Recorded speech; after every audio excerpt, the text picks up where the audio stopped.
sa'yo. Kinakabahan ka na? Sobra. Relax ka lang, tubig. Wala ba, hindi naman masakit yung vaccine. Maniwala ka sa akin.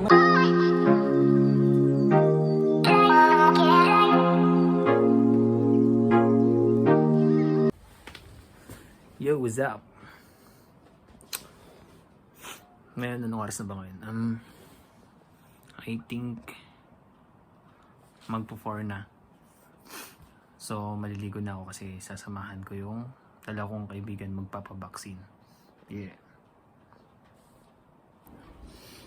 Papasama sa akin kasi parang kinakabahan silang dalawa. Tapos aasarin ko pa. Dito lang sa malapit sa amin. Sa Santing. So, guys, kita-kits.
I don't deny there's some strange evolutionary process going on, but mankind won't be destroyed. The fact that you and I are working here today is evidence of that.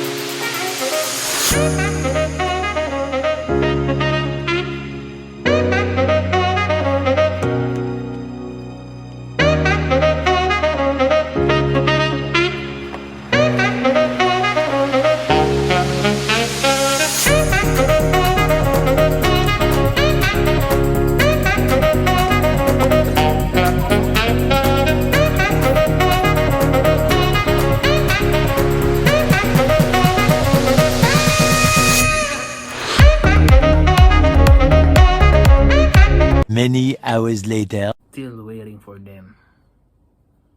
Hintayin pa natin sila kasi mabagal kumilos yan. Dalawang bakla na yan kaya mabagal kumilos yan. Magpapabaksin sila. Nga pala guys, pag magpabaksin kayo, just make sure na nakapagpahinga kayo. And then bawal mo na yung alak within 2 days. So pagpunta dun sa hospital, sa vaccination area, ano lang, relax lang kayo, tapos yun, chill lang, wala namang side effect. Pero sabi nila yung iba meron, but sabi ng doctor or nurse, natural lang daw yun na na magkakaroon ng parang reaction sa katawan mo, which is yung iba nagkakaroon ng parang nahihilo, kakalagnat, pero natural lang daw yun kasi yung reaction ng gamot siguro sa katawan, parang inaadapan ng katawan. So currently pala nandito ako ngayon sa Macau, China. So ano dito, very tawag niya to, terms, parang the best kasi very organized. Pag nagpa-vaccine ka,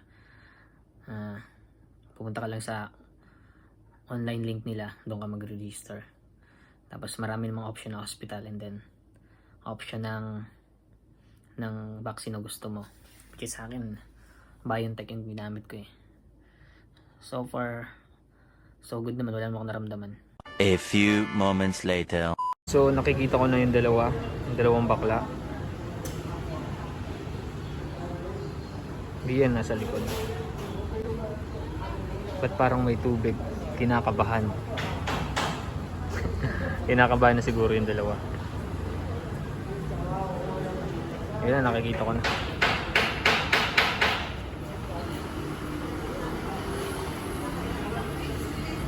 Si Yulay and then pahingi! Bakit si Jam nakatubig?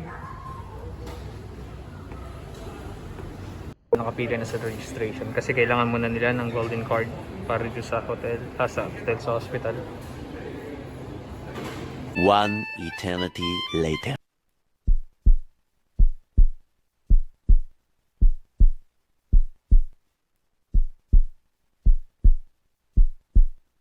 So yun, still waiting. Nandun na sila.